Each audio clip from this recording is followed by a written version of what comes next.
the tenets of Islam that to call Allah and the Holy Prophet by ill names leads to infidelity. Muhammad ibn Ganji Shafi'i in his Kifayatut Talib, Part 10, reports that once Abdullah ibn Abbas and Sayyid ibn Habir saw on the brink of Zamzam a group of Syrians railing at Ali. They went to them and said, "Who among you was abusing the Holy Prophet of Allah?" They replied, "None of us was abusing the Holy Prophet of Allah." Then they said, "Well, who among you was abusing Ali?" They said, "Yes, we have been abusing Ali." Then Abdullah and Sayyid said, "You should bear witness that we heard the Holy Prophet saying to Ali, 'One who abuses you really abuses me, one who abuses me really abuses Allah.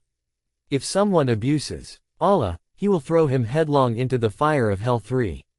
M. Shibli, the dean of India's Sunni historians of Islam, writes in his famous biography of Prophet Muhammad Siratun Nabi 4. Among all those extraneous forces which affect and influence the writing of history, none is more powerful than the government. But it will always be a source of pride for the Muslims that their pen was never subdued by the sword. Work on the compilation and collation of Hadith was begun in the times of the Banu Umayyah. For full 90 years, from Sind in India Indo-Pakistan, to Asia Minor and Andalusia in Spain, Ali, and the children of Fatima, were cursed from every pulpit in every mosque after every Friday sermon. Thousands and thousands of hadith glorifying Muawiyah were manufactured and were put into circulation. In the times of the Abbasid, hadith were invented foretelling the birth and the excellence of each Abbasi Khalifa by name. But what was the result of all this stupendous effort? The traditionalists, the collectors of the statements of the Prophet declared publicly at the same time during the caliphates of the Umayyads and the Abbasid that all these hadith were spurious, and they rejected them. For the compilation of hadith, Muawiyah had given the following orders.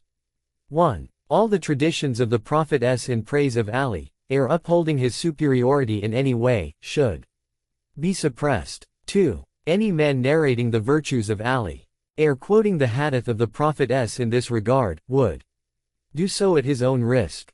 His subsidies and stipends would be withheld from him. His house and other property would be confiscated. His testimony as a witness would not be accepted in the courts, and he would be ostracized by other Muslims.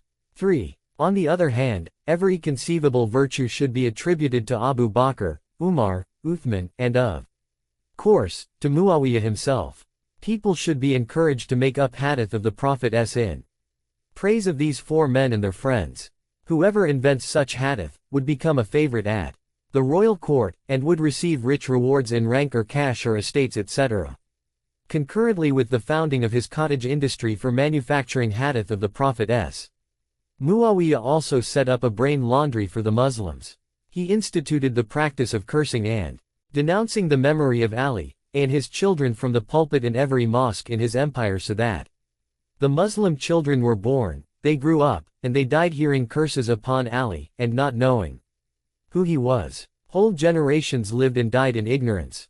Falsehoods were put into circulation by the government on a scale so vast that they became the staple of their lives.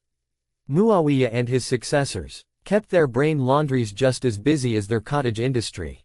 Muawiyah mobilized every means for waging propaganda war against Ali and the Banu Hashim.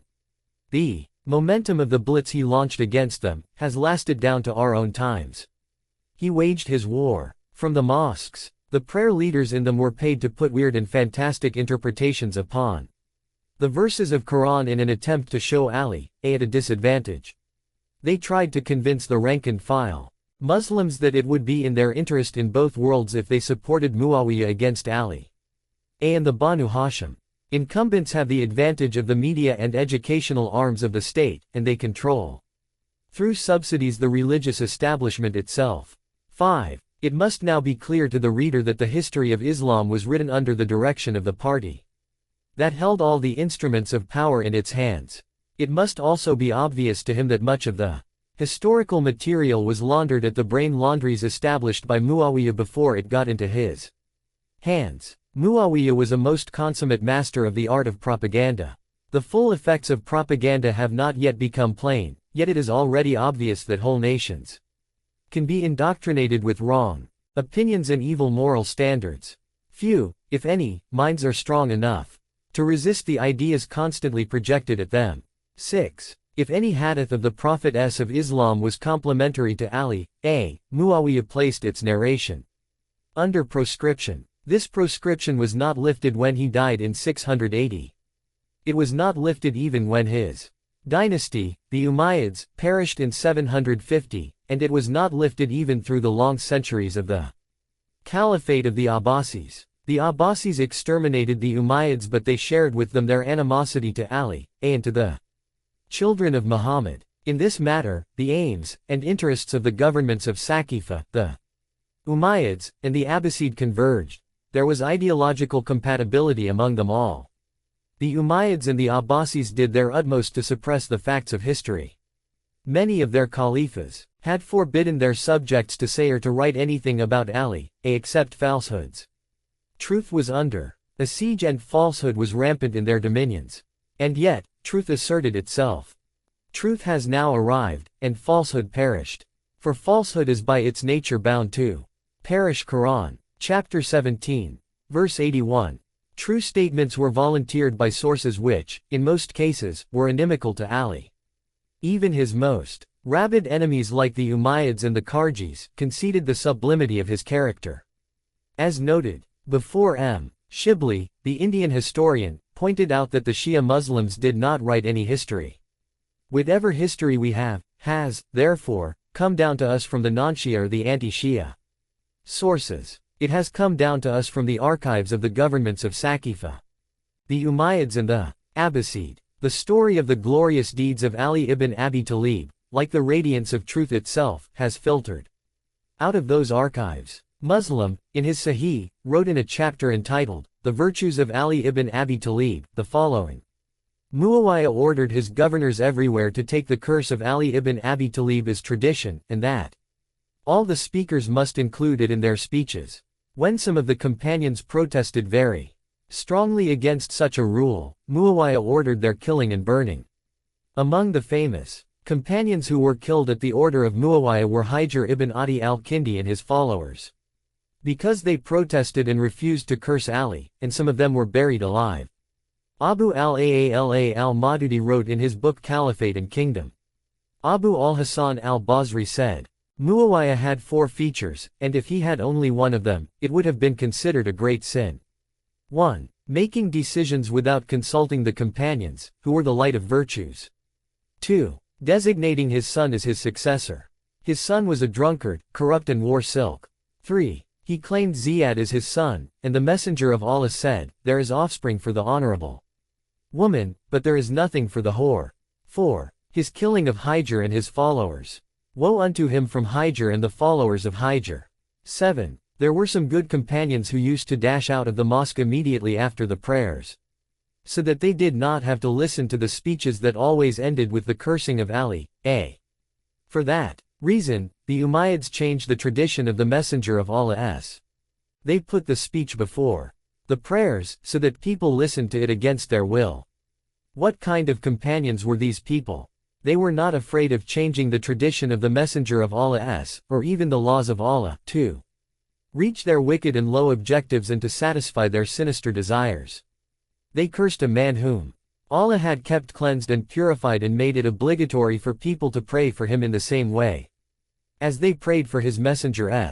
Furthermore, Allah and his Messenger made it obligatory for people to love him. And the Prophet said, Loving Ali is believing, and hating him is hypocrisy. 8.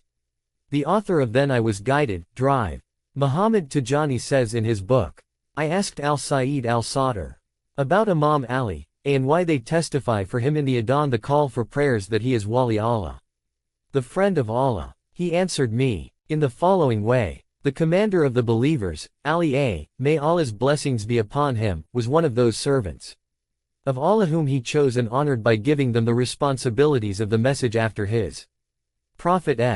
These servants are the trustees of the Prophet, since each prophet has a trustee, and Ali ibn Abi Talib is the trustee of Muhammad. We favor him above all the companions of the Prophet because Allah and the Prophet favored him, and we have many proofs of that. Some of them are deduced through logical reasoning, others are Found in the Quran and Al-Sunnah the tradition of the Prophet Muhammad and these proofs cannot be suspect, because they have been scrutinized, and proven right, by our own learned people, who wrote many books about the subject and those of the Sunni Madhhabs. The Umayyad regime worked very hard to cover this truth and fought Imam Ali and his sons, whom they killed. They even ordered people, sometimes by force, to curse him, so his followers, may Allah bless them all, started to testify for him as being the friend of Allah. No Muslim would curse the friend of Allah in defiance of the oppressive authorities, so that the glory was to Allah, and to his Messenger and to all the believers. It also became an historical landmark across the generations so that they know the just cause of Ali and the wrongdoing of his enemies. Thus, our learned people continued to testify that Ali is the friend of Allah in their calls to prayer, as something that is commendable. There are many commendable things in the she prostrated in thanks to Allah. Like me, are you not surprised at the al-Sunnah wal-Jama'ah who report in their Sahihs that the Prophet of Allah said, "O Ali, none but a true believer loves you, and none but a hypocrite hates you." Then they also report in their Sahihs, Musnads and history books that Aisha hated Imam Ali so much that she could not mention his name. Is this not a testimony from them regarding the nature of the woman? Just as al-Bukhari has reported in his Sahih that the Prophet of Allah said, "Fatima is a part of me. Whoever angers her angers me, and whoever angers me angers Allah." Then al-Bukhari himself relates that Fatima died whilst she was angry with Abu Bakr, not speaking to him to the time she died. Are these traditions not enough testimony from them that Allah and his Prophet are both angry at Abu Bakr? This is what all intelligent people understand. I always say, therefore, that the truth will surface, no matter how much the falsifiers try to hide it, no matter how much the helpers of the Umayyads try to misrepresent and fabricate it. For the proof of Allah is evident upon his servants from the day of the revelation of the Quran until the final hour of reckoning. Praise be to Allah, the Lord of all the worlds. Imam Ahmad reports that Abu Bakr once came to the Prophet of Allah and sought permission to enter. Before he went in, he heard Aisha's voice raised, saying to the Prophet,